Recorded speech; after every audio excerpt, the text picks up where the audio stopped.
Bonjour à toutes, bonjour à tous. Vous êtes plus de 11 000 désormais à suivre Il fera beau demain. Ce n'est encore qu'un début, mais c'est un excellent début. Merci à vous tous. Il fera beau demain se veut un processus participatif. Le confinement nous a obligés à repousser à septembre les événements que nous avions organisés, mais nous vous proposons de participer plus activement dès maintenant. Vous le savez, vous pouvez déjà déposer vos propositions et réagir aux idées des autres sur notre plateforme ilferabeaudemain.t. Mais si vous avez envie d'échanger avec d'autres personnes sur un thème de votre choix, nous pouvons vous aider à organiser vous aussi un débat. Il suffit de nous le faire savoir, par exemple en nous écrivant à bassindevie@ilferabeaudemain.team. Les conclusions de votre débat pourront enrichir la plateforme. Ce n'est qu'ensemble que nous pourrons imaginer un avenir meilleur pour chacun d'entre nous. Chacun d'entre nous et pour nos enfants aussi. D'ailleurs, le débat confiné du jour portera justement sur l'enseignement. On le sait, la crise sanitaire bouscule les écoles. Elle force à alterner travail en petite classe et travail en autonomie. D'après la ministre, il est bien possible d'ailleurs qu'à la rentrée, tous les enfants ne pourront toujours pas aller tous les jours à l'école. Et si c'était l'occasion d'essayer autre chose? Après tout, réduire la taille des classes est une demande forte des enseignantes depuis fort longtemps. Cela peut peut-être permettre des apprentissages plus personnalisés et plus motivants pour les élèves lorsqu'ils sont en classe. Et même s'il a fallu improviser dans un premier temps, est-ce que le numérique bien utilisé peut aider les enfants à travailler en autonomie lorsqu'ils ne sont pas à l'école? Bref, est-ce que l'école de demain serait en train de s'inventer ou bien faut-il au contraire espérer un retour rapide à la normale? On en discute aujourd'hui avec Ludovic Miser, qui est prof de sciences à l'école du Verseau et technopédagogue à la Haute École Vinci. Bonjour Ludovic. Bonjour Laurent, bonjour à tous. Nous en parlons avec Muriel Vigneron, qui est vice-président du syndicat libre de la fonction publique enseignement. Bonjour Muriel. Bonjour Muriel, il faut activer le micro. Voilà. Voilà. Et avec Simon-Pierre Béhuir, qui est directeur de l'Institut Notre-Dame d'Euzy. Bonjour Simon-Pierre. Bonjour à tous. Voilà. Comme chaque semaine, vous pouvez nous suivre sur Facebook, commenter et poser vos questions. Cette semaine, c'est Charlotte qui vous lit et qui nous transmettra vos questions, vos remarques. Bonjour Charlotte. Bonjour, donc je suis là pour être le relais citoyen. N'hésitez pas à donner votre avis, à commenter, que je puisse tout relayer à nos intervenants. Maintenant, comme on est sur le thème de l'enseignement, j'avais envie de vous donner un petit travail pratique directement, celui de partager ce débat. N'hésitez pas parce que je suis certaine que ça va intéresser beaucoup de monde. Je compte sur vous et à tout de suite. Merci Charlotte. Commençons sans plus attendre. Muriel, cette période est très particulière et n'a pas dû être facile pour les enseignants. Comment vivent-ils cette drôle de reprise des cours, notamment le fait de travailler en petite classe? Alors, tout d'abord, les professeurs ont su rebondir du jour au lendemain dans de nouvelles pratiques. Ils ont cherché, créé en ligne, se sont apprivoisés l'utilisation de plateformes, créé des visioconférences, etc. Et maintenant, ils travaillent effectivement en petite classe. Mais depuis plusieurs années, nous réclamons via notre cahier de revendication des tailles de classe plus petites. Enseigner aujourd'hui devant une classe de 25 élèves, ça devient de plus en plus compliqué. Les publics ne sont pas faciles. Il faut mettre en place des aménagements raisonnables pour certains élèves. Il faut avancer au rythme de chacun des élèves et c'est important. Mettre en place le RCD, remédiation, consolidation, dépassement. Pour moi, la situation idéale est entre 10 et 14 élèves par classe. Ça donne vraiment la possibilité aux enseignants de mettre en place une remédiation intéressante et importante par rapport à chaque élève. Et ces jours-ci, ils sont combien en classe pour l'instant? Ce sont des classes de combien en général? La géométrie variable, ça dépend. Parfois, en première, deuxième, ils sont 3, 4. Et en sixième, dans certaines écoles, ils sont 8, 9, 10. Ça dépend vraiment d'une région, d'une école à l'autre. Et ça, c'est pas parfois trop peu? Bah là, 3, 4, ça devient un peu évidemment. Mais je pense une dizaine, ça, c'est vraiment intéressant. Si on veut diminuer de façon drastique le redoublement, comme le prévoit le pacte, je pense qu'il faut aider et donner les moyens aux enseignants. Ok, merci Muriel. Simon-Pierre, ça a dû être quand même une grosse difficulté organisationnelle de faire cette rentrée dans ces conditions. On a eu 3 semaines pour s'organiser et quand on est habitué à faire rentrer 1100 élèves le 1er septembre, quand il faut en faire rentrer 200, a priori, c'est quand même pas la mer à boire. Donc, c'est clair qu'il faut un peu réfléchir et qu'il faut un petit peu organiser les choses. Mais on n'est pas non plus dans un degré de complexité qui est intenable et infaisable. La preuve, c'est que ça s'est bien passé dans toutes les écoles. Donc, passer le moment de surprise, on se rend compte qu'il y a quand même pas mal de choses qui sont organisables. Et est-ce qu'on dépense déjà à la rentrée de septembre? Oui, mais on y pense sans y penser, dans la mesure où on constate tous que les réalités changent, pour ne pas dire d'heure en heure, mais de jour en jour. Imaginez déjà maintenant des scénarios de reprise en septembre en tablant sur des reprises partielles ou des reprises ceci ou des reprises cela. C'est un peu construire sur du sable. Donc, en tout cas, à titre personnel, je considère qu'on rentre au 1er septembre de manière classique et puis on fera les adaptations nécessaires en fonction de la situation au 15 août ou au 20 août. Mais au-delà de ça, ça semble compliqué, pour le moment, en tout cas, à l'état de mes connaissances. Oui, mais au niveau de l'administration et de ce qu'on a pu entendre de la ministre dans les journaux, là, eux réfléchissent en tout cas à une rentrée différente. Tant mieux. D'accord. Et vous avez des retours déjà dans l'école, les profs, par rapport à ce travail en plus petite classe actuellement? Alors, globalement, ça se passe bien. Maintenant, pour reprendre la question comme tu l'avais posée tout à l'heure, mis à part les gros groupes de 5e et 6e de transition où on est obligé de faire de groupes parfois de 28, 29 élèves, où là, effectivement, c'est une question effectivement d'habitude et de mode de fonctionnement avec un nombre d'élèves donné. Et quelque part, on se rend compte qu'il y a cette espèce de graal ou d'absolu de dire il faudrait des tailles de classe plus petites, comme tu le disais, pour favoriser la différenciation et ainsi de suite. Mais la différenciation, ce n'est pas qu'une affaire de taille de groupe, c'est aussi une affaire d'approche de ce groupe et de gestion pédagogique du groupe. J'ai des collègues dans mon école qui travaillent avec 24 élèves et qui font de la différenciation et ça marche. Et ça marche. Donc, et ils sont 24 en classe, des classes de 2e secondaire. Ben voilà. Donc, ce n'est pas qu'une question de nombre. Le nombre, bien entendu, joue parce que, voilà, on est d'accord, 28 élèves ou 29 élèves dans une classe de néerlandais pour les faire exprimer, c'est impossible. Bon. Mais il y a moyen de trouver des solutions lorsqu'on aborde la question sur le plan pédagogique et pas sur le plan simplement du nombre et du volume. D'accord. Mais j'imagine que le nombre peut avoir un impact sur le type de pédagogie et le type d'outils qu'on peut mettre en œuvre.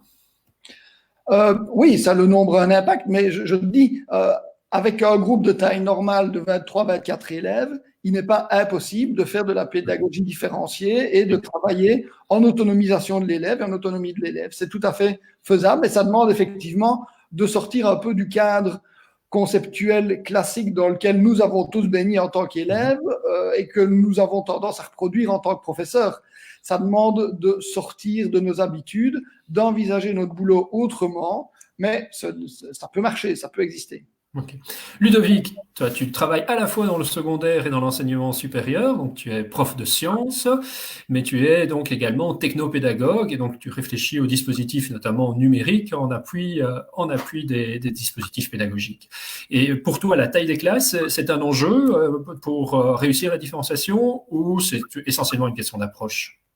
Alors, la taille des classes, c'est un élément. Mais alors, si on regarde et qu'on regarde simplement les grandes macro-études, je pense à l'étude de Hattie notamment, on se rend compte que l'effet, il est un peu positif, mais il n'est pas gigantesque par rapport à d'autres facteurs.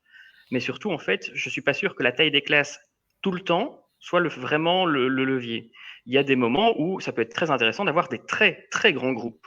Et puis, il y a des moments où, quand on veut vraiment faire de la différenciation, pouvoir avoir 3, 4 élèves vraiment en grand besoin et mettre les autres en autonomie peut être une solution. Et donc, c'est plutôt une grande flexibilité, une plus grande flexibilité dans le modèle un prof, un groupe classe, 1 heure, qui, à mon avis, pourrait être une piste à creuser, un peu finalement à l'image de ce qu'on peut faire dans l'enseignement supérieur, où il y a une plus grande flexibilité dans la façon de gérer les groupes et les horaires. Mais la différenciation, par contre, ça c'est vraiment un des enjeux de réussite du pacte. Le tronc commun, ça ne signifie pas faire la même chose par tout le monde au même moment. Donc, comment est-ce qu'on peut penser la réussite de cette différenciation alors? Alors, pour ma part, je pense qu'il faudrait agir sur la capacité d'accorder du temps en fonction des besoins des élèves. Et donc, typiquement, on a des élèves qui vont avancer plus vite et qui n'ont pas forcément besoin du prof pour comprendre à tout moment.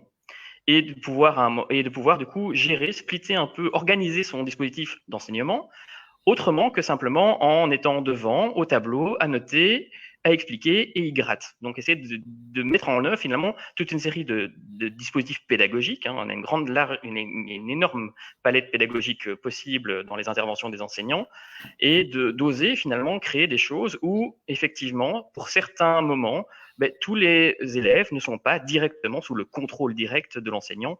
Et donc, ça peut s'organiser notamment en faisant des ateliers ou des micro-groupes au sein d'une classe, par exemple.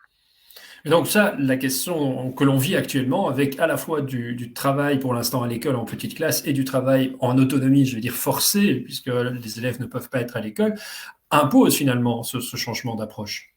Effectivement, c'est quelque chose qu'on est en train de vivre là, avec des disparités énormes entre écoles. D'ailleurs, même quand on est très bien équipé ou très bien préparé en temps normal à utiliser des plateformes à distance, le fait de passer tout à distance et devoir reconstruire carrément des dispositifs de cours en ligne, ça demande un autre effort, c'est un autre investissement. Et donc, même pour des équipes aguerries, ça a été un travail relativement important. Maintenant, quand on pense dès le départ à justement cette différenciation et à tirer parti de certains outils qui permettent de continuer à suivre l'élève sans le suivre au moment même, mais pouvoir le suivre en ayant des traces de ses apprentissages, des traces de ses activités, là, ça peut être une piste en tout cas pour pouvoir continuer. On reviendra dans un deuxième temps sur la question plus du numérique. Centrons peut-être d'abord sur cette question de la taille des classes et de ce que l'on peut faire en classe. Pourquoi alors, Muriel, est-ce une si forte demande des enseignants ? Si j'entends que ce n'est pas forcément la seule solution pour faire de la différenciation, qu'est-ce qu'il y a derrière la demande des enseignants ? Les enseignants demandent ça d'abord, je pense qu'ils ont peur maintenant. Beaucoup font déjà de la différenciation, mais pas tous. Je crois qu'ils veulent surtout être réconfortés. C'est beaucoup plus facile avec moins d'élèves pour commencer. Je le sais en ayant été institutrice dans l'enseignement spécialisé. Je pense maintenant que gérer des grands groupes devient très difficile, surtout dans certaines régions. Je pense que... C'est une question de climat scolaire, alors. Et puis, on entend aussi parler quand même, il y a quand même beaucoup de problèmes psychologiques, le harcèlement scolaire, etc. Je pense qu'en ayant des plus petits groupes, les enseignants pourront connaître mieux leurs enfants. On a un autre dialogue, une autre approche avec eux en ayant un plus petit groupe. Il n'y a rien à ça, c'est indéniable, je pense. Et je crois qu'il y aurait moyen d'éviter beaucoup de soucis aussi au niveau relationnel entre les enfants. Il y a un autre climat, une autre relation qui pourra s'installer tant dans le groupe qu'avec les adultes. Mais quelles sont les propositions alors des enseignants, des syndicats pour arriver à cette réduction de la taille des classes? Parce qu'on le sait, il y a déjà une pénurie très très importante d'enseignants. Donc il y a aussi parfois des problèmes en termes de bâtiments scolaires. Donc multiplier les classes et a fortiori multiplier les enseignants, ça c'est juste pas possible. Oui, ça c'est bien clair, c'est bien là le problème. Alors c'est clair que travailler peut-être comme on le fait maintenant, mais là aussi il faudra donner des moyens, etc. C'est peut-être une piste à creuser parce que c'est clair qu'on ne pourra pas pousser les murs des bâtiments et en ajouter. Donc voilà. Travailler comme maintenant, c'est-à-dire finalement moins d'heures pour chaque élève, moins d'heures en classe, mais des plus petits groupes. C'est ça la suggestion de réfléchir à cela, si au-delà des expériences actuellement, est-ce qu'on sait faire cela de manière plus structurelle? Je pense qu'on pourrait réfléchir. Enfin voilà, je pense qu'on pourrait peut-être mener, pourquoi pas tenter un projet pilote. Mais je pense que dans un premier temps, il faut que les acteurs soient présents. Simon Pierre, est-ce que pour toi, c'est quelque chose qui mérite d'être réfléchi? Donc, finalement, cette idée que chaque élève soit moins d'heures, on verra après ce qu'ils font en dehors du moment où ils sont en classe, mais qu'ils soient moins d'heures à l'école, ou en tout cas moins d'heures en classe, mais dans des groupes plus petits, ou bien c'est une fausse bonne idée? Il y a deux questions dans les questions que tu me poses. Il y a la question de savoir est-ce que les groupes plus petits sont pertinents. Moi, je suis un peu de l'avis de Ludovic, je ne suis pas tout à fait persuadé que viser une division par deux de tous les groupes classes de manière systématique, quelque part, vaille l'investissement. D'autant que, mais là, on élargit le débat et c'est peut-être pas nécessaire, mais s'il y a des endroits dans lesquels il faut réinvestir, changement climatique en perspective et ainsi de suite. Je pense qu'il y a déjà moyen de modifier fondamentalement notre système d'enseignement sans pour autant doubler, multiplier par 2 l'investissement nécessaire. On sait déjà quand... Oui. De toute façon, à court terme, c'est même pas une question d'argent, c'est juste une question de prof. Voilà, on est bien d'accord. Donc, les petits groupes en tant que tels, ben, voilà, ok, on peut tester, mais je ne suis pas certain que ça fasse une grosse différence. Et quant à diminuer le temps de présence des élèves à l'école, alors là, la question c'est, oui, mais diminuer sur quoi? Est-ce qu'on divise le nombre d'heures accordées à chacun des cours en 2, ou est-ce qu'on supprime des cours de la matière à parcourir par les élèves? Ce qui est largement différent comme approche. Alors, si on divise par 2 le volume des cours, j'ai pas de souci. Ça peut se réfléchir, mais ça ne peut pas se réfléchir ou se mettre en place sans avoir au préalable invité les professeurs à se dire comment allez-vous modifier votre pratique, parce que la division du volume d'heures impose de facto une approche radicalement différente de la manière dont les cours sont donnés. Et on tombe là sur, voilà, de nouveau l'écueil temps. Est-ce que les professeurs sont prêts à remettre en question leur pratique pédagogique de manière à correspondre à cette nouvelle réalité?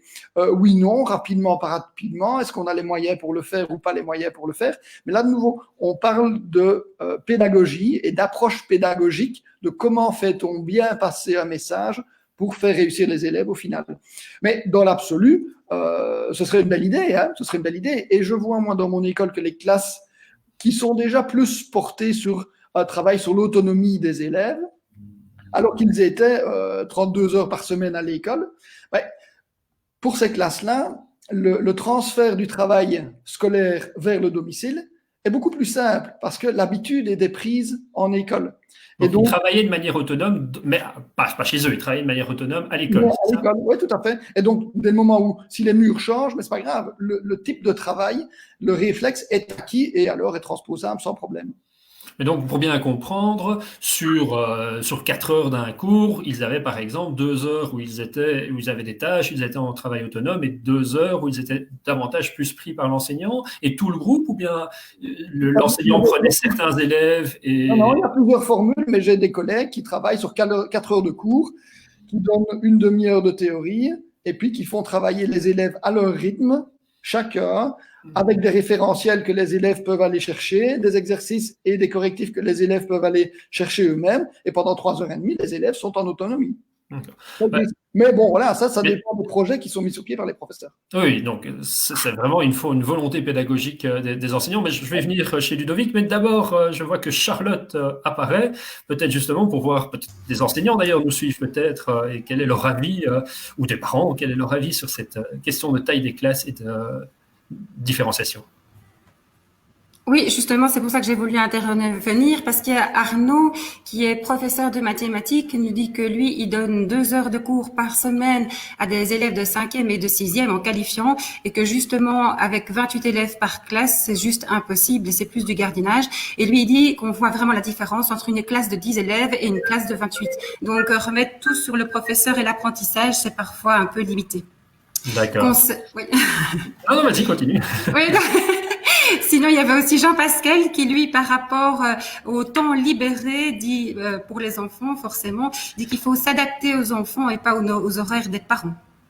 Voilà. Ok, d'accord. Mais donc ça posera la question de qu'est-ce qu'on fait effectivement des enfants lorsqu'ils ne sont pas en classe.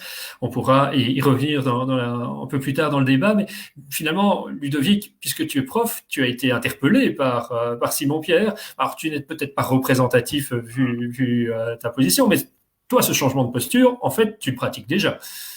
Alors oui, effectivement, moi c'est un changement de posture qui existe dans ma pratique professionnelle depuis un bon moment, puisque mon cours de chimie, typiquement, que je donne en 3e secondaire, il a 2 aspects. Il a son pendant en ligne, et j'ai externalisé tout ce qui était exercice, devoir, à distance. Et donc mes élèves, depuis le départ, depuis 10 ans, travaillent selon cette modalité-là. Maintenant, c'est une particularité aussi. Et le fait d'être passé totalement à distance ici avec finalement des échéances qui sont beaucoup plus larges et une organisation du temps pour certains élèves qui devient totalement personnelle.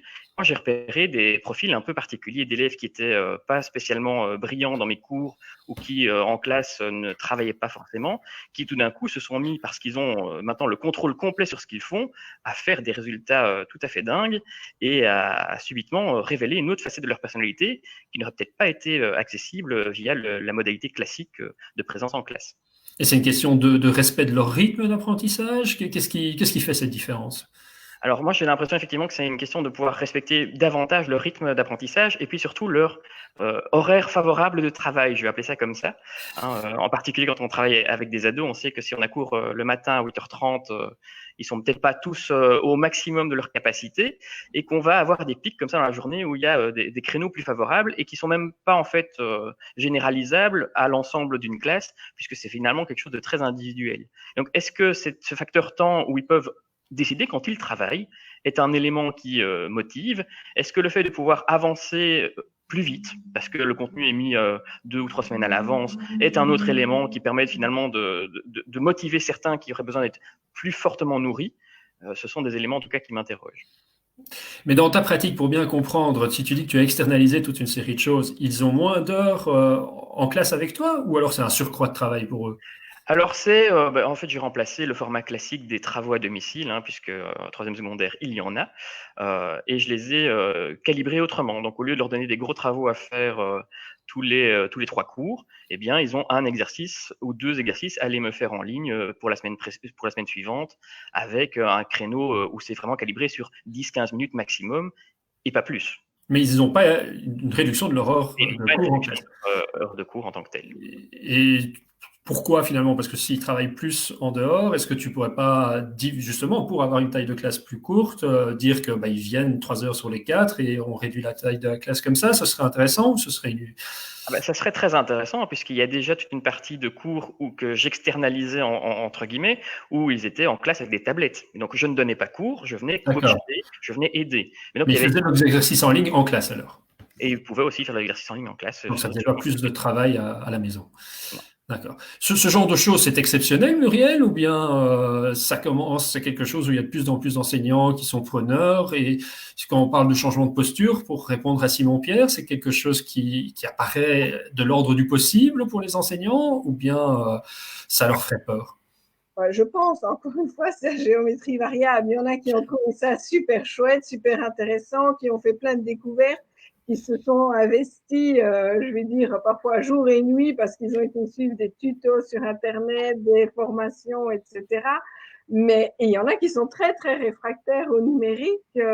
Donc, je crois aussi que, comme l'a dit l'autre collègue, je pense qu'il faudrait absolument former les gens. Il faudrait vraiment que les gens se sentent rassurés, parce qu'il y en a qui découvrent le numérique maintenant parce qu'ils n'ont pas d'autre choix. Mais je pense aussi que si on pouvait mettre dans les écoles un référent numérique, un coordinateur du numérique, je pense que ça pourrait aider les enseignants et qu'ils aient moins de crainte à l'utiliser. Ça pourrait faire beaucoup.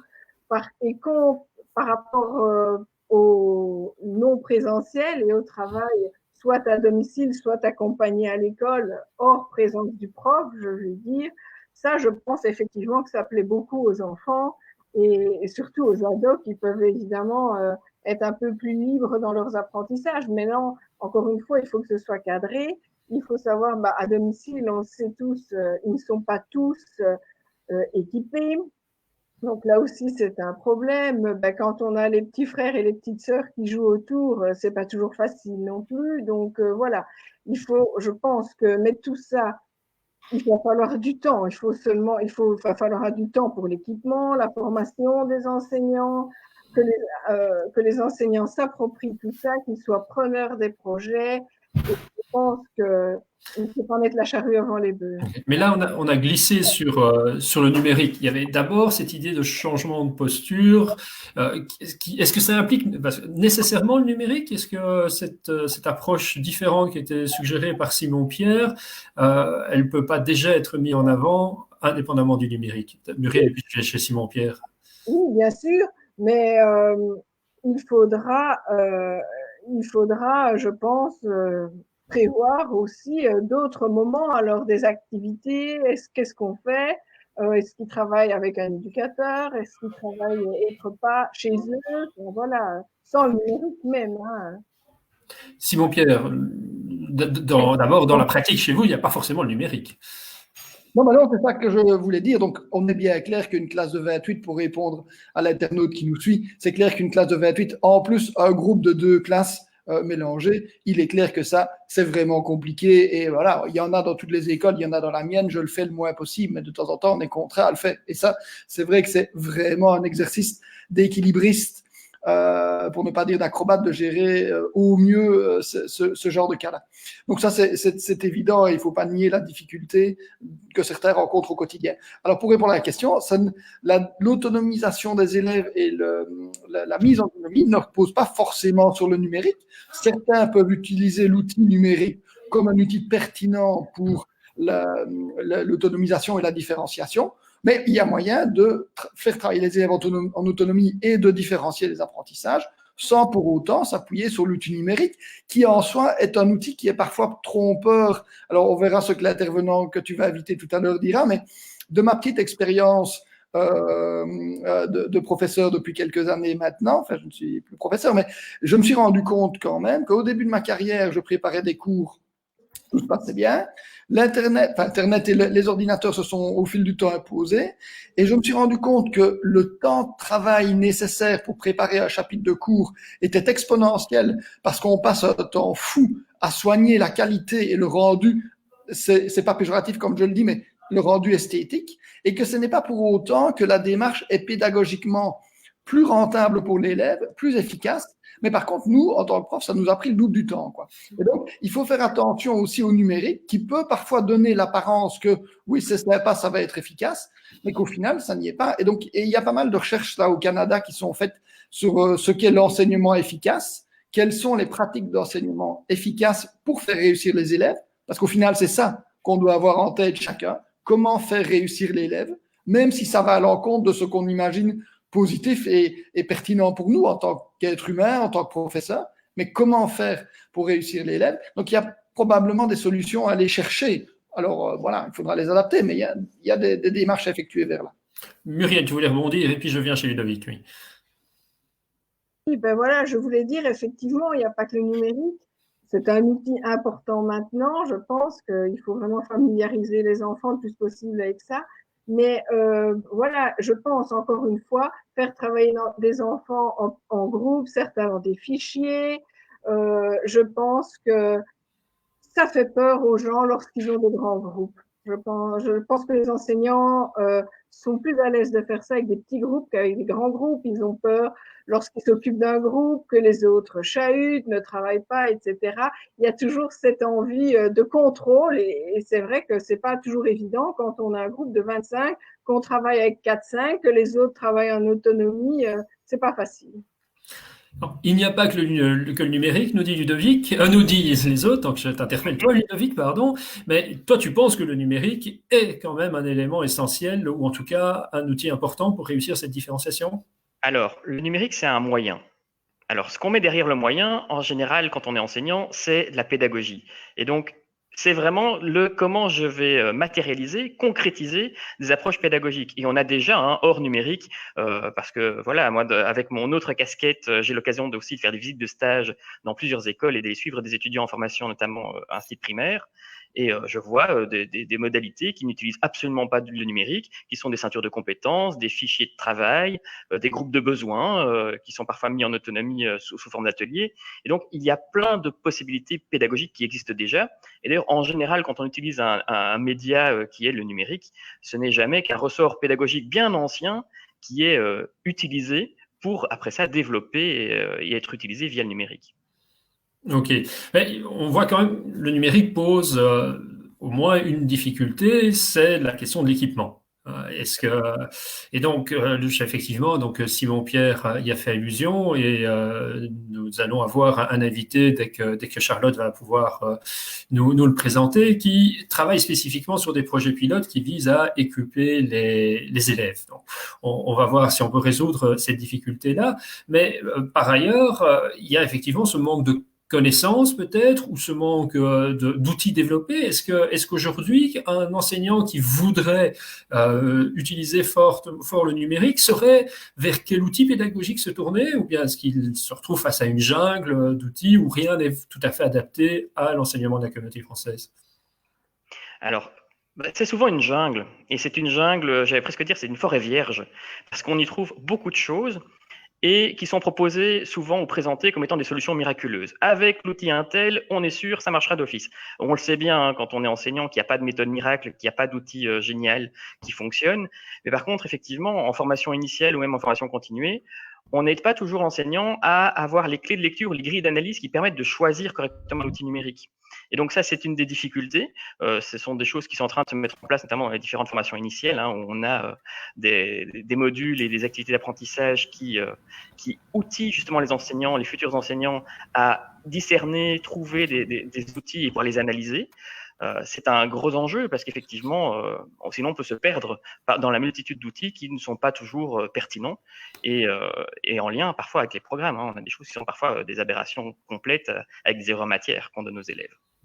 Ok, je vois, donc je reviens sur ma conduite. Hein. Je voulais parler d'abord de l'équipement et puis des outils. Là, je t'avais lancé sur les outils. On y reviendra puisque, entre-temps, Charlotte et Daniel sont apparus. On va s'intéresser au premier problème. Comment faire du numérique si on n'a pas de numérique, pour le dire comme tel, si on n'a pas d'outils même physiques, si les élèves ne sont pas équipés ou si les écoles ne sont pas équipées. Charlotte, tu peux nous présenter peut-être les réactions également sur Facebook des internautes et notre invité. Oui, donc juste avant de présenter Daniel, je vais juste réagir parce qu'il y a beaucoup de personnes qui s'étonnent de voir que le numérique fait encore peur et qu'on dit que certains enseignants ne sont pas encore formés alors qu'apparemment des formations sont déjà prévues depuis une bonne dizaine d'années par rapport au numérique et qu'il ne faut pas en avoir peur. D'autres, par contre, disent que le numérique n'est pas assez adapté, n'est pas assez préparé dans les écoles, que certaines écoles sont des dinosaures en la matière et ne sont pas prêtes en tout cas à y passer. Pour la suite du débat, je vais vous présenter donc Daniel Verhofstadt. Vous êtes un des porteurs du projet Educati, qui est donc pour favoriser l'intégration du numérique dans les écoles. Bienvenue. Merci. Bonjour Daniel. Bonjour Laurent. Est-ce que peut-être peux-tu nous présenter alors ce projet pilote à l'initiative duquel tu es? Voilà, donc on a lancé avec Philippe Van Oppem il y a un peu plus d'un an le projet Rentrée numérique. Aujourd'hui, ce projet, on le met en place en collaboration avec l'ensemble des réseaux, donc le CEGEC, WebEF, LSI, CACP et CP11, l'ADN, la Fondation Rabaudouin et la Fondation pour l'enseignement. Donc, tous les réseaux. Voilà, tous les réseaux, et on a essayé de fédérer autour du projet un maximum des acteurs qui jouent un rôle dans le numérique. L'idée, c'est quoi? C'est que on puisse combiner, et c'est ça qui est innovant dans l'approche qu'on propose là depuis un an avec 4 écoles secondaires, combiner à la fois l'accompagnement des enseignants. Hein, j'entendais Muriel tout à l'heure qui parlait de l'importance de rassurer les enseignants. C'est vraiment ça je dirais l'axe et l'objectif de cette première dimension de notre projet, c'est de travailler pendant plusieurs mois avec les enseignants dans leur école ou aujourd'hui par visioconférence, mais à les former, à les aider à tirer le meilleur profit pédagogique de l'outil numérique. Et également, et ça c'est la deuxième dimension qui est importante, équiper chaque élève d'un petit ordinateur qui est dans son cartable et qu'il sort 5 minutes à un certain moment, 10 minutes à d'autres moments, quand ça a du sens. Et effectivement, vous parliez de remédiation ou de différenciation. Et on voit vraiment que l'utilisation flexible du numérique permet d'aider à mettre en place ce type de dispositif. C'est un outil, les devis qu'on a parlé, c'est un outil parmi d'autres, mais c'est vraiment un outil qui aujourd'hui, et on le voit dans les premières évaluations qu'on a du projet, puisqu'on a 200 enseignants qui ont été interrogés pour avoir le retour sur le projet.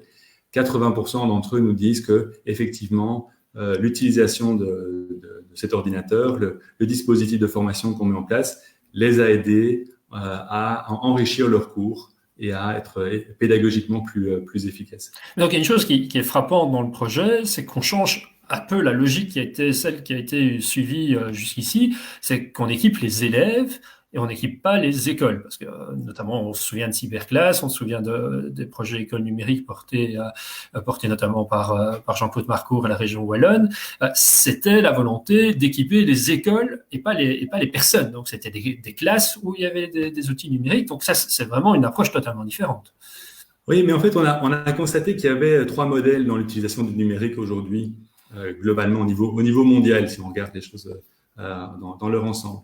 Un premier modèle dans beaucoup d'écoles qui sont pas assez équipées au niveau Wi-Fi et au niveau matériel, c'est en gros le numérique, c'est pour la maison. Et on voit qu'à la maison, tout le monde n'est pas équipé de la même manière. Et donc ça, c'était un des objectifs aussi du projet, c'était de voir comment on peut réduire cette fracture numérique qui a été révélée de manière extrêmement forte dans la crise qu'on connaît aujourd'hui, mais qui existe depuis bien longtemps et qui fait que beaucoup de jeunes sortent encore des humanités avec une dextérité numérique, une capacité à faire avec cet outil qui est important dans toutes les dimensions de leur vie, qui est beaucoup trop faible. Donc, ça a 2 dimensions. C'est éduquer au numérique, donc à maîtriser le numérique, et puis le numérique comme aide pour apprendre autre chose. Éduquer par le numérique, c'est les deux oui, volets. Mais en fait, on se rend compte que si on utilise bien l'outil numérique à des visées, à des fins pédagogiques, en fait, le reste vient en bonus. Quand on met les élèves en action, et c'est ça qu'on vous discutait tout à l'heure des difficultés que les enseignants peuvent rencontrer dans le fait d'avoir une classe où il y a un risque de chahut parce qu'on n'est pas sûr de ce qu'ils font avec le numérique. On voit que quand on amène les élèves à être actifs, à avoir des objectifs, des tâches à réaliser avec le numérique, eh bien, ça se passe très bien. Mais effectivement, la démarche, elle est différente de ce qui s'est fait depuis 20 ans parce qu'on constate, et je pense qu'on le voit bien aujourd'hui, qu'en gros, équiper les écoles avec des salles informatiques, avec des chariots d'iPad ou de machines, ça ne fonctionne pas.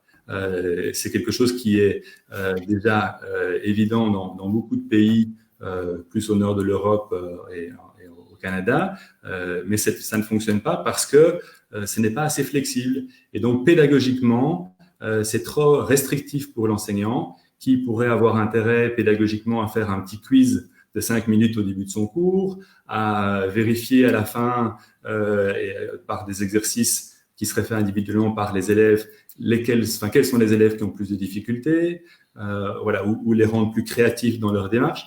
Donc, ils pourraient utiliser ces dispositifs, mais pas pendant toute l'heure de cours.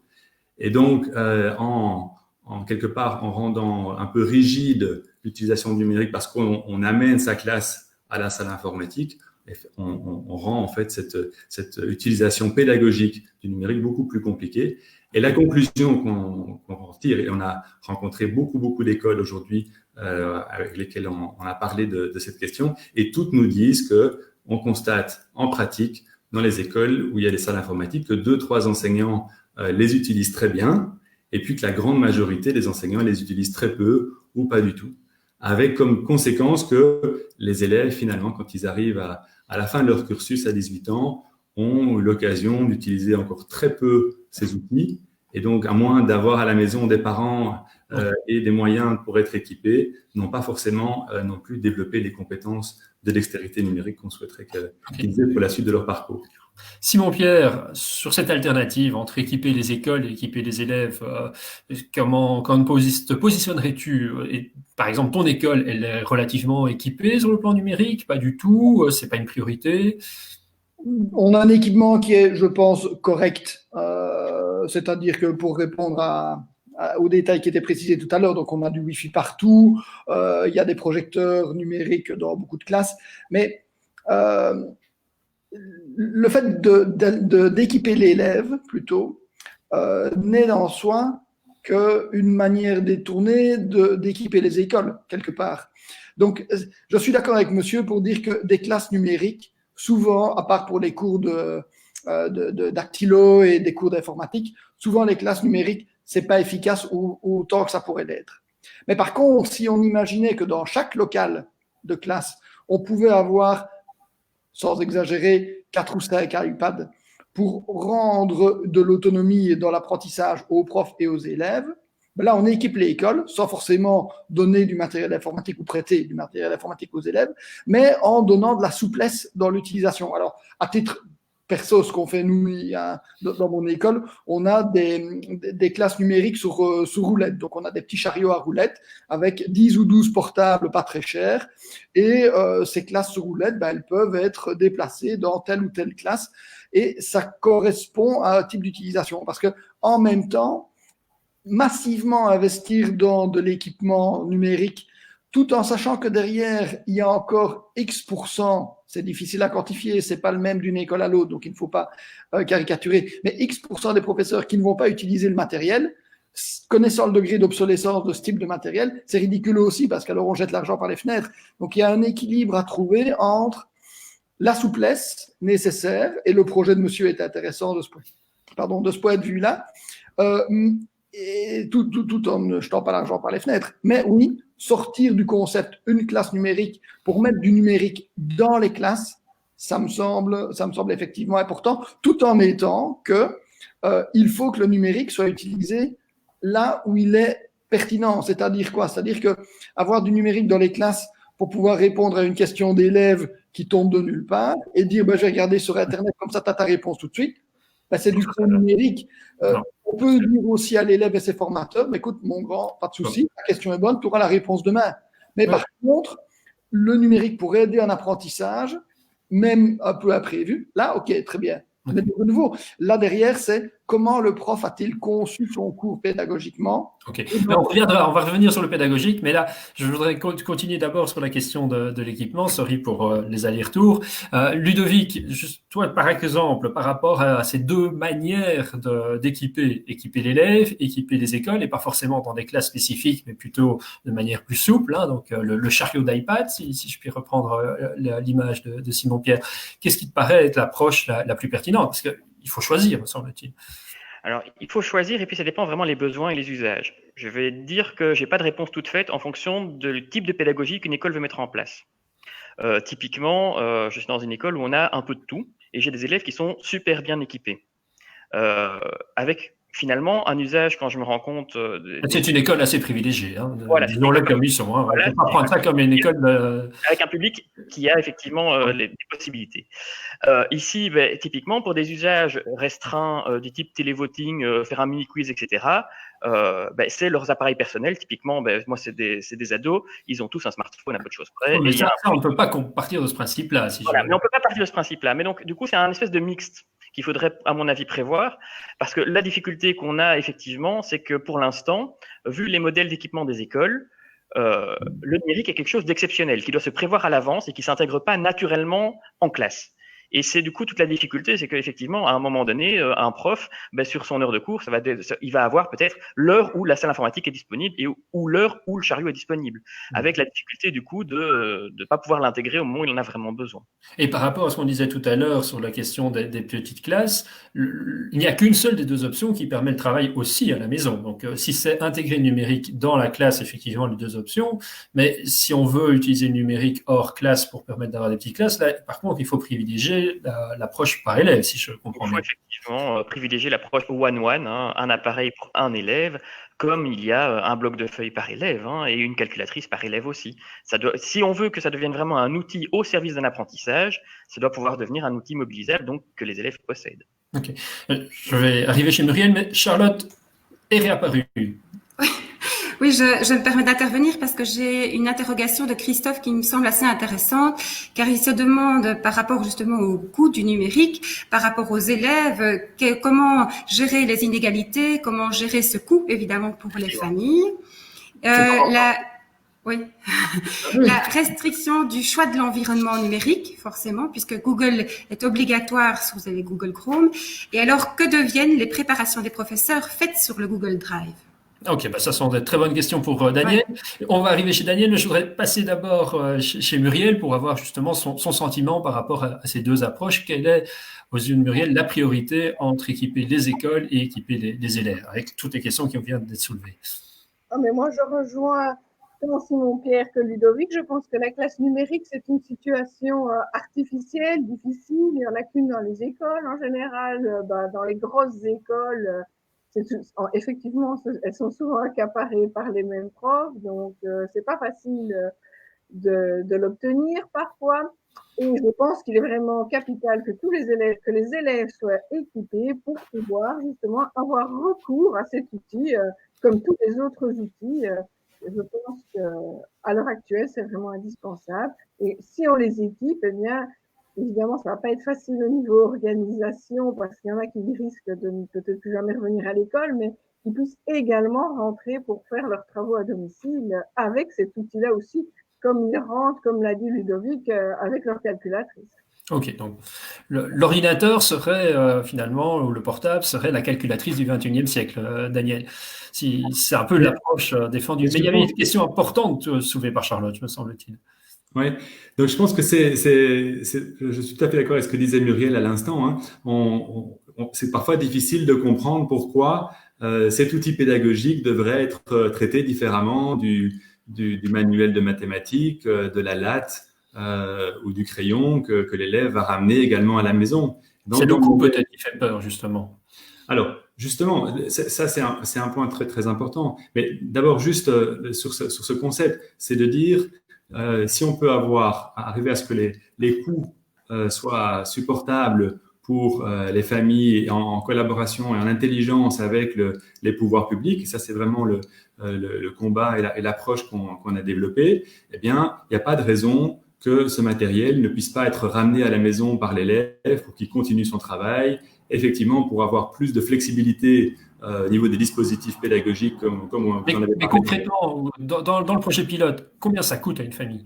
Alors, ça coûte 60 € par an aux parents, donc 20 € par trimestre pour la location de la machine pendant 3 ans. Et puis, au terme de ces 3 ans, si la famille souhaite garder la machine, elle paye encore 30 € et elle garde l'ordinateur pour l'entrée de l'élève dans le monde professionnel ou les études supérieures, où bien il va pouvoir continuer, il va devoir continuer à utiliser de toute façon un outil numérique. Et le solde... Ce sont des chiffres qui sont à la fois grands et petits. Donc c'est vrai que ça fait moins peur quand on entend ces chiffres-là, mais quand même, l'enseignement est supposé être gratuit. Est-ce que, on sait qu'il y a déjà des photocopies à payer. Est-ce qu'il y a des économies qui sont générées, par exemple, justement sur les photocopies, et qu'au total, ça ne coûte pas plus cher, ou bien ça coûte plus cher? Donc, on sait d'abord deux choses. Le projet, il vise d'abord et avant tout à réduire la fracture numérique. Donc, on a mis en place un dispositif à côté de ce coût qui serait supporté par les familles qui peuvent le supporter. Eh bien, les familles qui ont des difficultés à payer, elles peuvent faire appel à un fonds qui est hébergé à la Fondation Baudouin pour payer ces 60 € à leur place, parce que c'est évidemment pour ces élèves les plus en difficulté, les plus précarisés, qu'on fait ce projet en premier lieu. Et donc, ça, c'est très important qu'elle soit soutenue.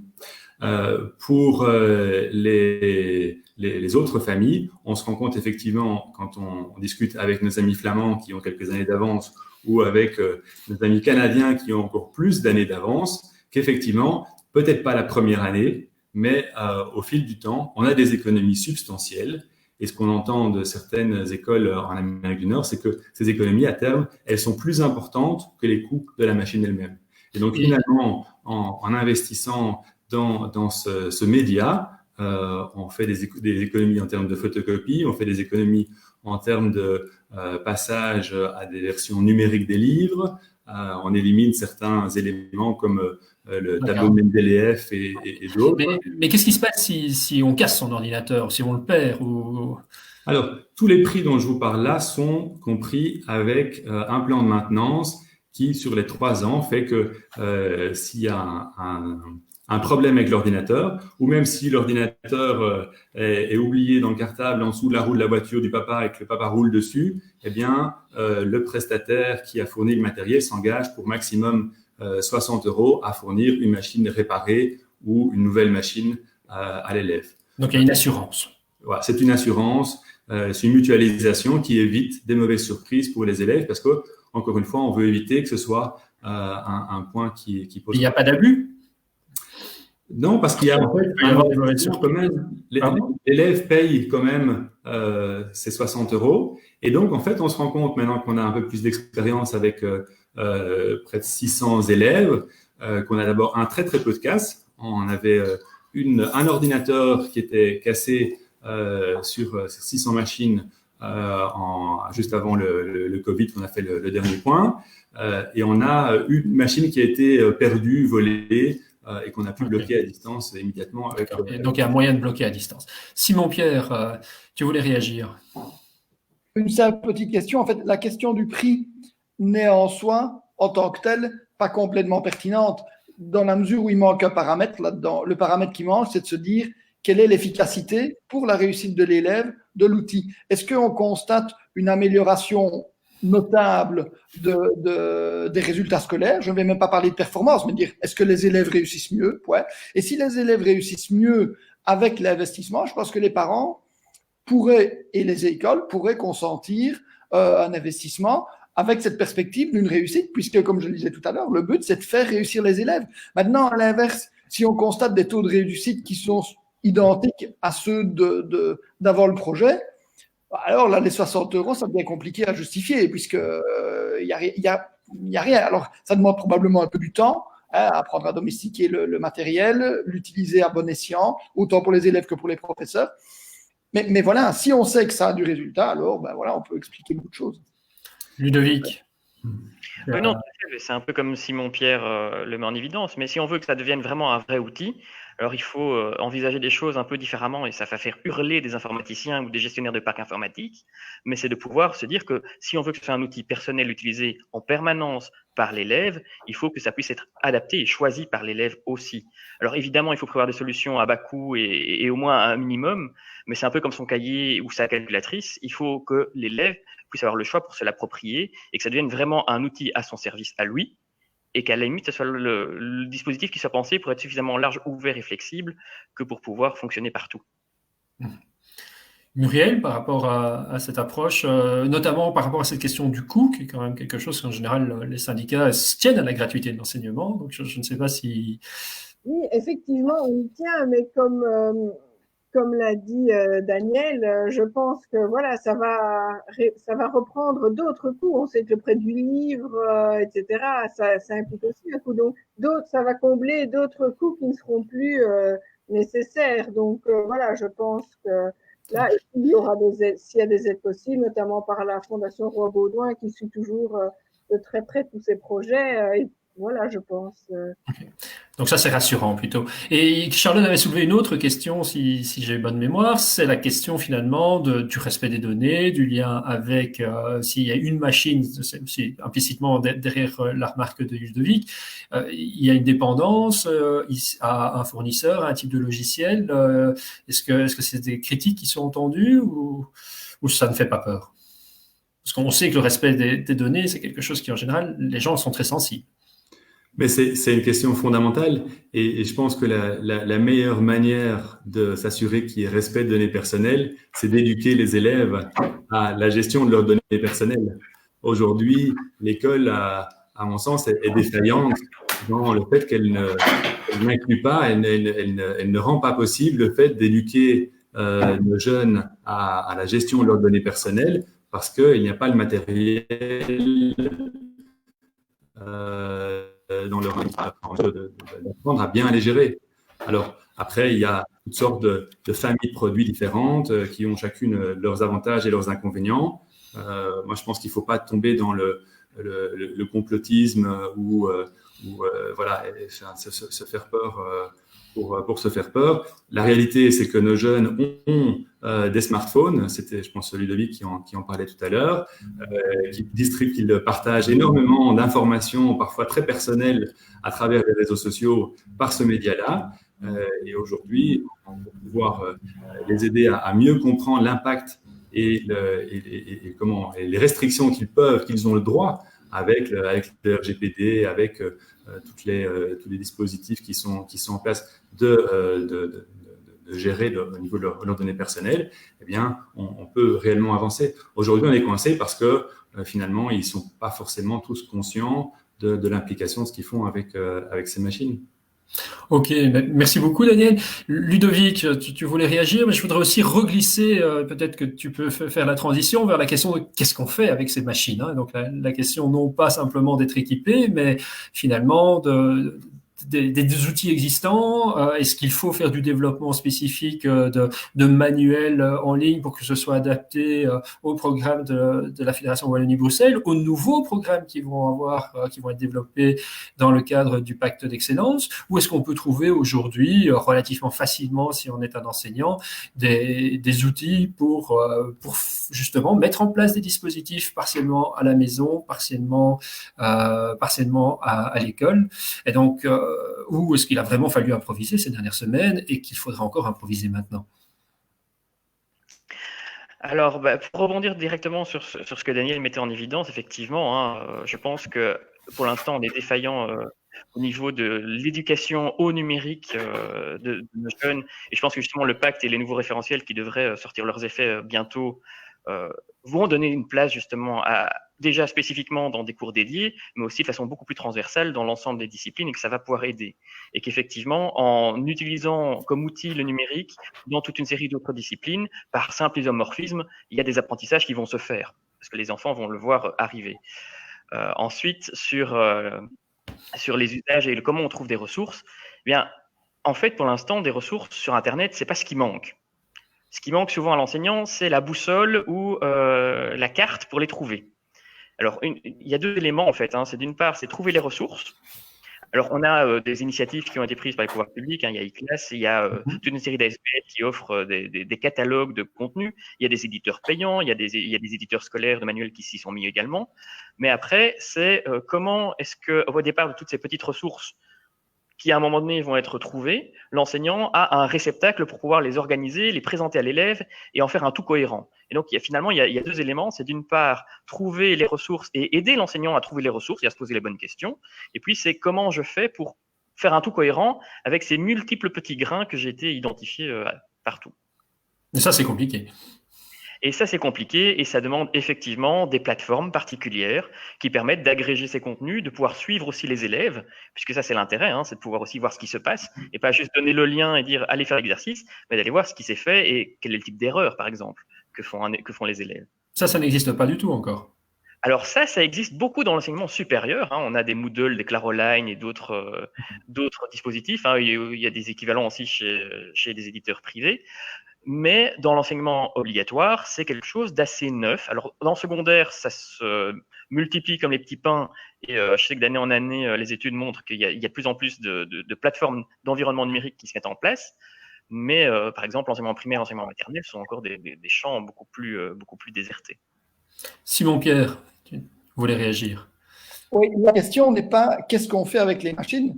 La question, c'est comment fait-on pour faire réussir les élèves? Une fois qu'on a défini un processus pour faire réussir l'élève, on voit dans quelle mesure la machine peut soutenir ce processus ou pas. Parce qu'on a tendance à être maintenant dans une espèce de logique du tout à l'informatique que plein de pouvoirs publics poussent, et probablement à raison dans certains cas, mais si on les pousse sans logique derrière, sans mode de fonctionnement et sans réflexion sur le mode de fonctionnement, on va en arriver, comme c'est le cas dans certaines écoles et dans certains pays, à avoir des tableaux informatiques dans toutes les classes et on s'en sert pour projeter des vieux PDF comme si on allait sur un tableau.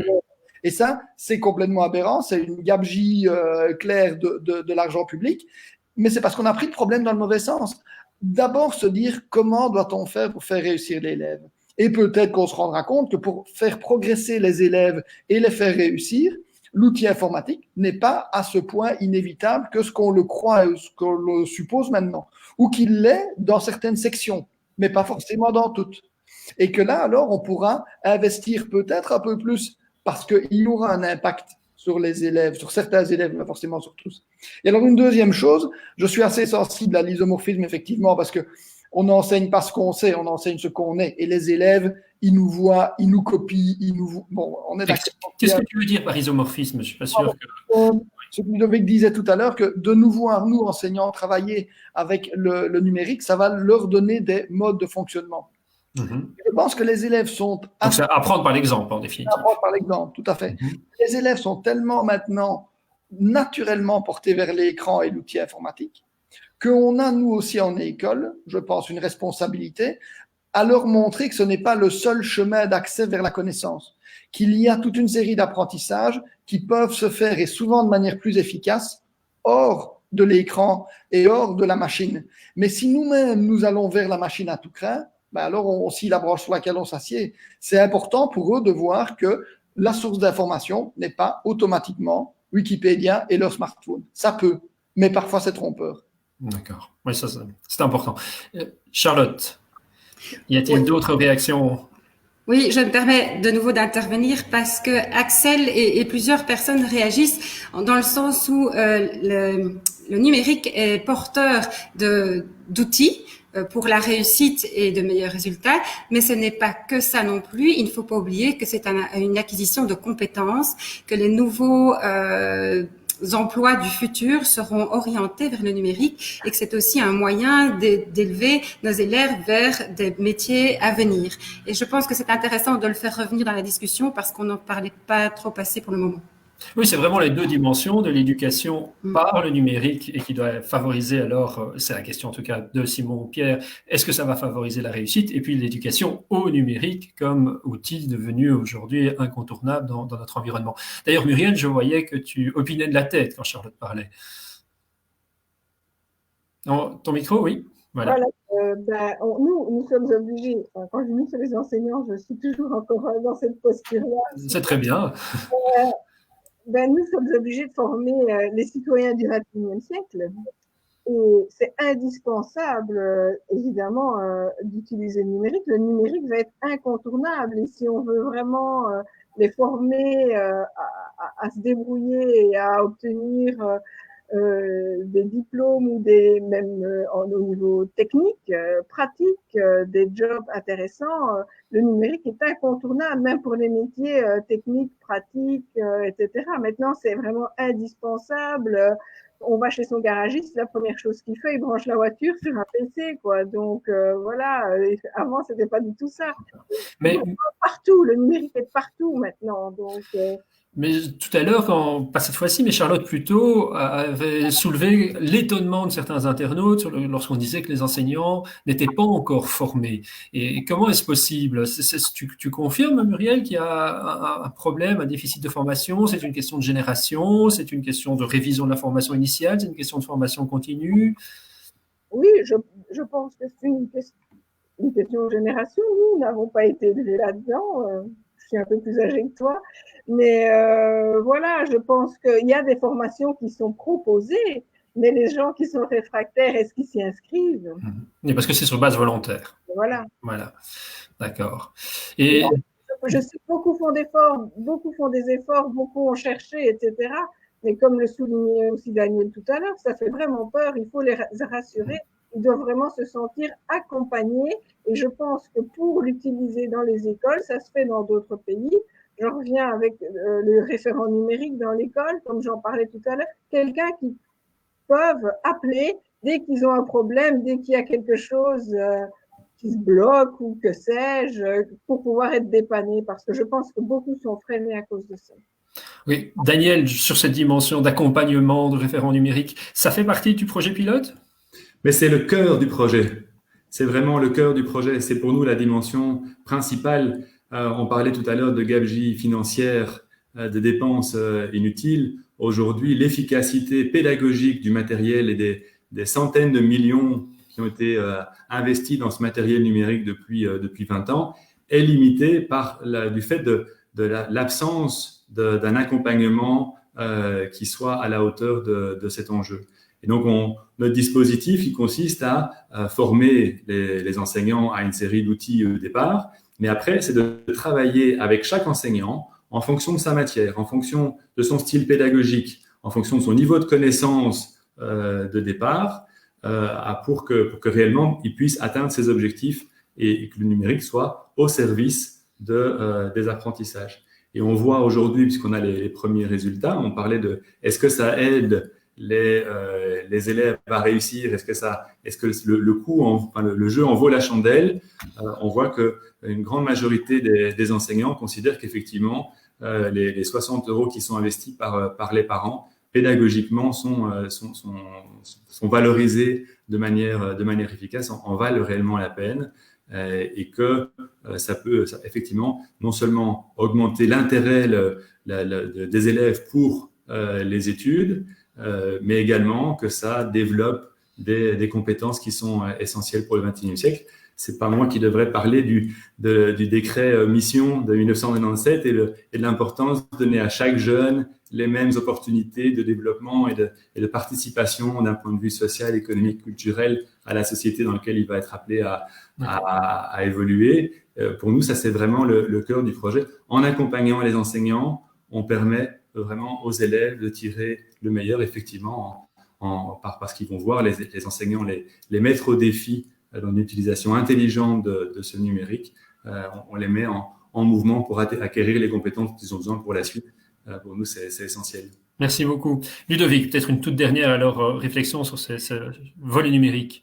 Oui, et puis je vais rejoindre finalement une partie de la préoccupation de Simon-Pierre qui était de dire oui, mais peut-être que le numérique, c'est pas toujours le bon bout pour commencer la réflexion. Effectivement, je pense que dans l'accompagnement et dans les formations qu'on a eues sur le numérique, parce qu'il y en a effectivement en formation initiale et en formation continue depuis un long moment, c'était souvent des formations centrées sur des outils. Vraiment du pratico-pratique, mais du coup, pas des formations vraiment qui donnent une façon de penser ou de scénariser vraiment un dispositif d'enseignement. Et on est en train de basculer tout doucement vers ce genre de formation où on aide à penser globalement un dispositif en fonction d'objectifs pédagogiques. Et on va alors du coup prendre le numérique pour ce qu'il est, c'est-à-dire un outil au service d'une tâche, d'un objectif d'apprentissage bien spécifique quand on l'aura déterminé. Et donc en fait, le numérique vient pas au début de la réflexion, c'est pas j'ai une tablette, qu'est-ce que je fais avec, c'est je veux apprendre ça et donc quel outil je vais pouvoir mobiliser ou quelle application ou quel système je vais pouvoir mettre au service d'un apprentissage. Ok. Bon, Simon-Pierre a voulu réagir. J'en profiterai alors peut-être pour après te permettre de réagir là-dessus, mais glisser peut-être vers une autre question et tu répondras dans la foulée. Si on repense la probabilité, quand même, on verra, d'avoir encore une rentrée qui est mixte en présentiel, mixte en autre chose, ou si on veut renforcer la possibilité d'avoir des tailles de classe plus petites, qu'est-ce qu'on fait des enfants qui ne sont pas en classe?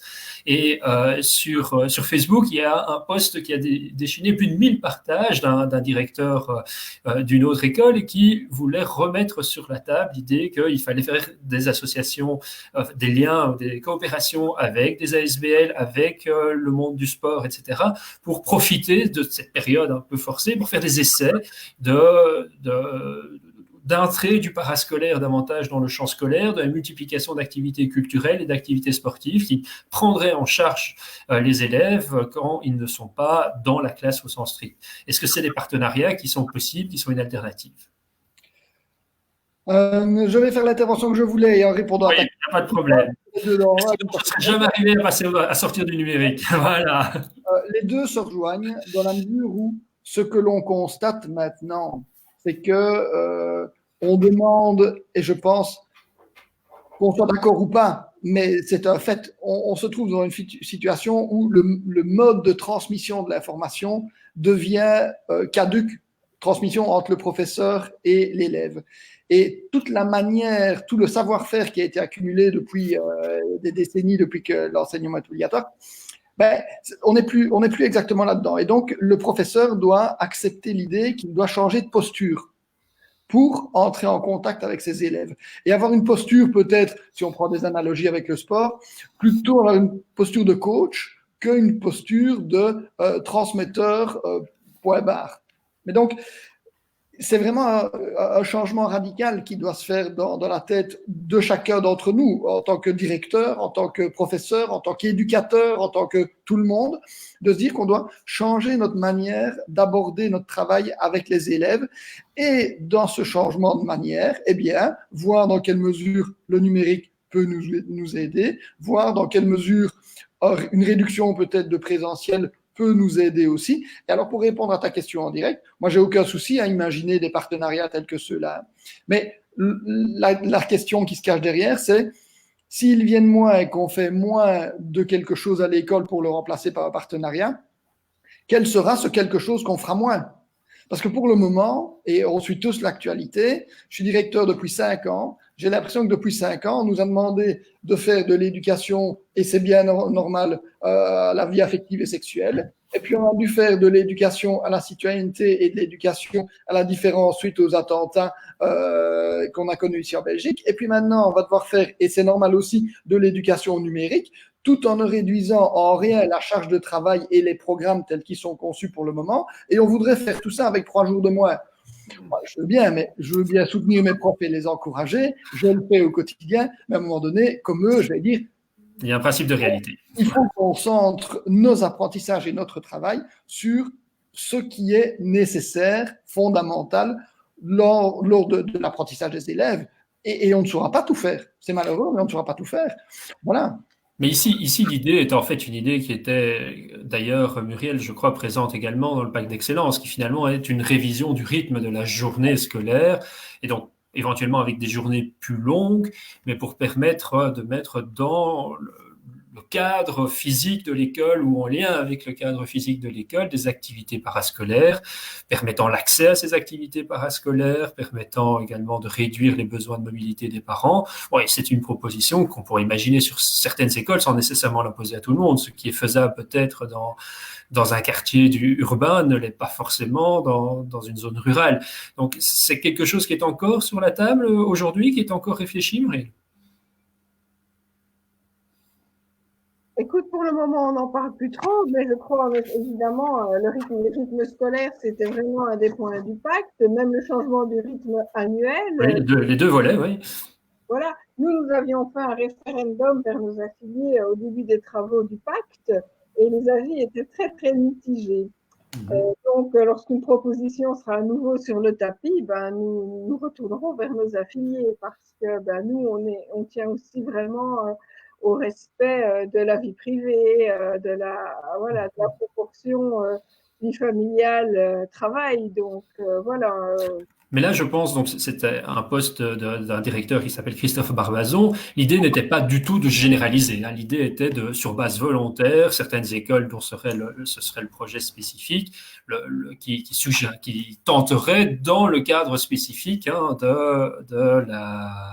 de la crise actuelle pour essayer, pour innover et pour faire des projets pilotes autour de cette logique-là. C'est pas imposé à toutes les écoles de cela. Donc, est-ce que ça répond à certaines des craintes alors, si c'est pas sur une base obligatoire pour toutes les écoles?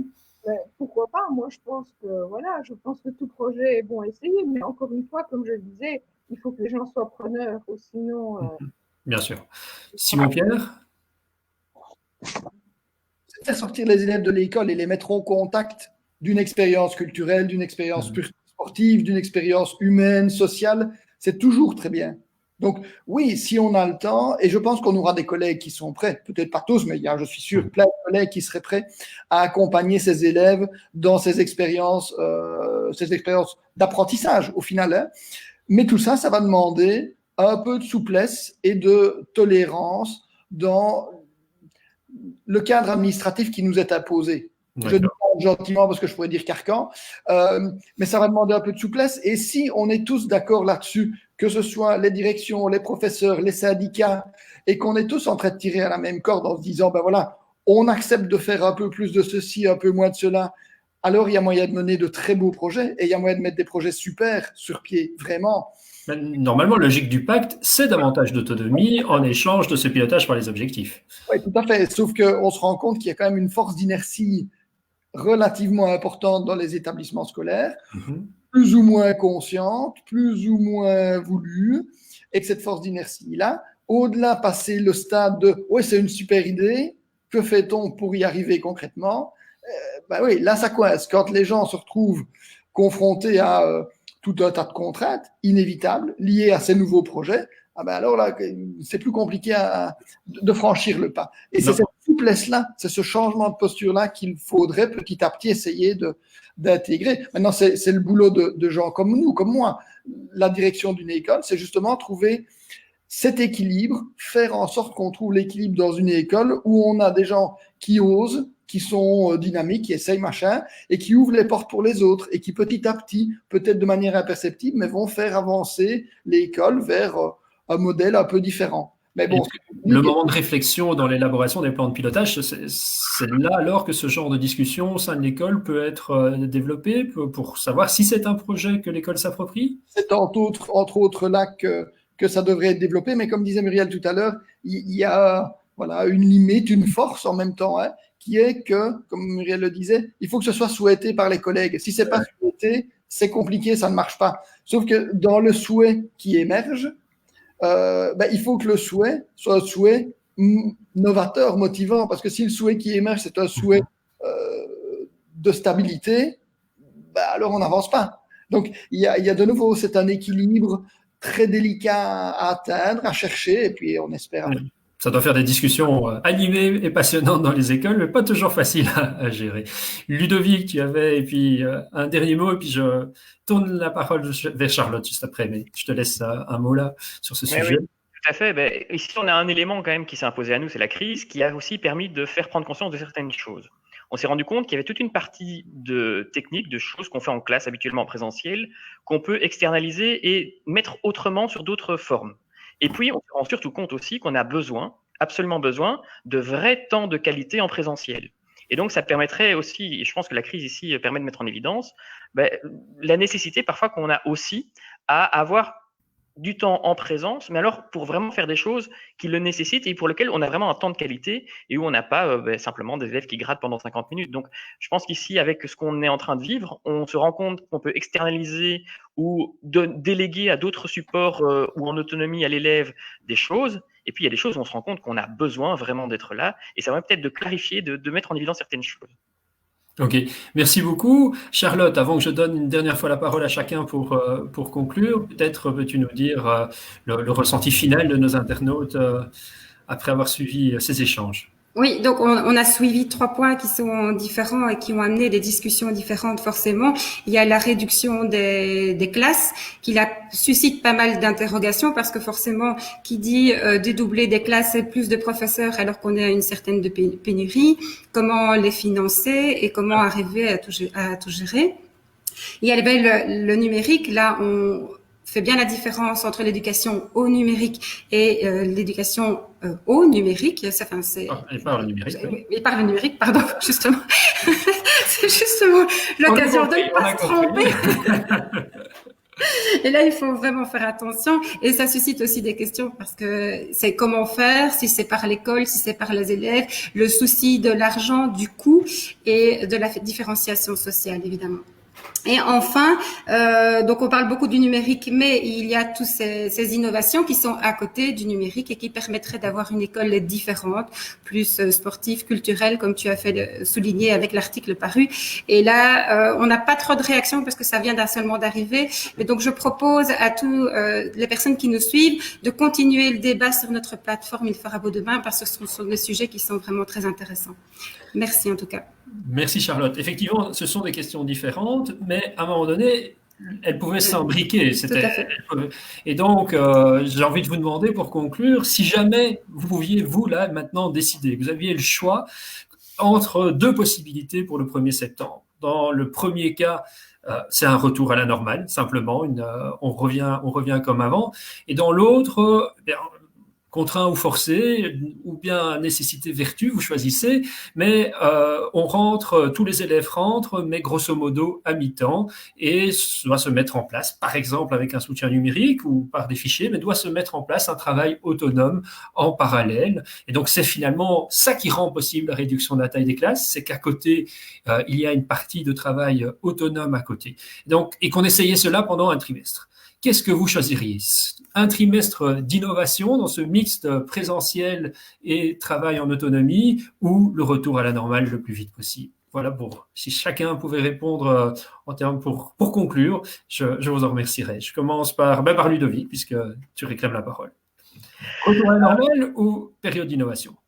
Alors, période d'innovation, parce que je me suis rendu compte que j'avais un contact plus fin et plus privilégié avec tous mes élèves. Et donc, par le biais d'outils, j'arrive à avoir en fait finalement un temps d'attention obligatoire accordé à tous qui est plus ou moins équivalent, y compris à ceux qui ne demanderaient jamais la parole en classe. Et il n'y a pas des élèves qui décrochent complètement, parce que tu as donné l'exemple de bonnes surprises, mais il n'y en a pas des mauvaises aussi? Alors, les traits scolaires, bizarrement, sont un peu déstabilisés par le fonctionnement à distance parce que c'est beaucoup plus d'autonomie. Enfin, ça demande beaucoup plus d'autonomie, beaucoup plus de charge de travail. Mais du coup, effectivement, il faut aller les repêcher. Mais on les identifie, ceux-là. Et des décrochages complets? Des décrochages complets, j'ai pas, parce qu'on a réussi à avoir vraiment un contact privilégié avec chacun. Donc ça aussi, c'est l'intérêt, c'est de voir qui décroche dans une classe. On peut être physiquement présent et mentalement pas là du tout. Ouais, Daniel, tu as aussi demandé la parole. Innovation ou retour à la normale? Moi, je pense que la crise a été le révélateur de certaines carences et de certaines possibilités, que ça a suscité énormément de créativité auprès des enseignants et ça, c'est quelque chose de fantastique. Je crois que le numérique, qui est ce lien aujourd'hui entre l'école et les élèves qui sont à la maison, a pu être développé. Mais moi, je voudrais quand même qu'on puisse rentrer à l'école le 1er septembre pour tout le monde, parce qu'en fait, le numérique, il a sa place dans l'école aussi. Il a sa place comme un outil pédagogique à la fois dans ses locaux partagés et à la maison. Et il y a une continuité très chouette qui peut se faire entre les deux. Donc, je pense que on aurait tort d'opposer le numérique et la présence physique de l'enseignant quand on peut les combiner de manière aussi riche que certains enseignants peuvent le faire déjà aujourd'hui. Je crois que là, on est vraiment gagnant au maximum. Donc, je pense que voilà, il faut bien sûr respecter toutes les conditions pour que ce soit dans des conditions sanitaires positives. Oui, mais si on pouvait rentrer positivement, je pense que le numérique n'aura pas moins d'importance, moins de place et moins de bénéfices si on rentre et si les enseignants peuvent l'utiliser avec en plus ce contact humain, personnel qui est toujours très riche. Muriel, innovation avec taille de classe plus réduite ou retour à la normale le plus vite possible? Eh bien, moi, je vais faire un mix des deux. Pas de problème. Retour le plus vite possible pour un plus grand nombre d'enfants en classe, ça c'est sûr, évidemment, hormis les conditions sanitaires. On a pu quand même bien remarquer grâce à cette crise la faculté d'adaptabilité des enseignants qui était indéniable. Donc moi, je voudrais la situation idéale, donc ce serait plus de personnel. Oui, mais ça c'est triché. Ça, c'est triché. Parce que justement, on sait qu'on est déjà en pénurie. Et donc, là, je voudrais bien rester dans le cadre du dilemme alors. Une pénurie, hein. Et en tout cas, plus de matériel, un matériel adéquat pour chaque élève, etc.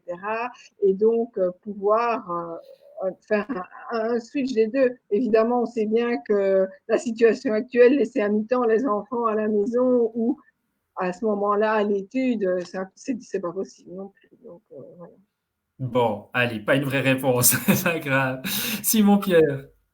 Moi, j'aurais tendance à dire ça dépend du contexte, parce que mine de rien, il y a quand même des apprentissages à assurer. Et donc, Oui. si aujourd'hui ou dans 10 jours, on nous dit vous rentrez à mi-temps le premier trimestre de septembre à décembre, c'est-à-dire qu'une semaine, ce seraient les élèves de la demi-classe A et la semaine suivante, les élèves de la demi-classe B. Mais quand on le fait aujourd'hui, alors oui, parce que les enseignants auront le temps de développer des outils pour ne pas perdre de temps et pour essayer de ne pas mettre les élèves eux-mêmes en difficulté. Par contre, si c'est nous dire le 25 août, vous rentrez mais à mi-temps, alors non, je préfère qu'on rentre parce que sinon on va perdre son temps, on va encore rebricoler, c'est pas pertinent. Mais si on nous donne les moyens, le temps de préparer et on a 2 mois devant nous, hein, là, on va avoir juillet et août qui sont disponibles pour.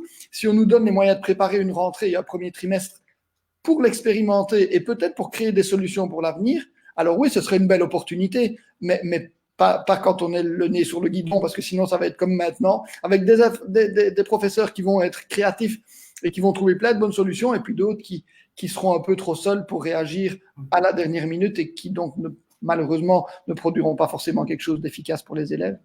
Merci beaucoup. Muriel, tu demandes une seconde opportunité. L'enseignement, c'est l'art de la répétition, donc pas de problème.